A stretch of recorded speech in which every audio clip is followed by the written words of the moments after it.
মাধ্যমে যে বাংলাদেশের ওয়াসিবুল ইসলামের ছেলে ওসামা এবং অনন্ত জলিল একজন নায়ক, তারা ইসরায়েলের সাথে বৈঠক করেছে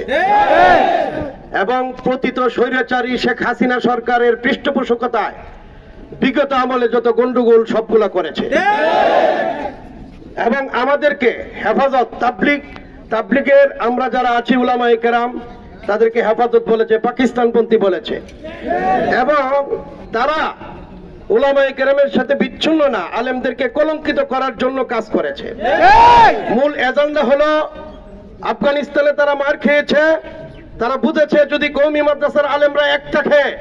তাহলে ভারত তাদের হাত থেকে ছুটে যাবে। এই জন্য তাবলিগের লক্ষ লক্ষ কোটি কোটি কর্মীকে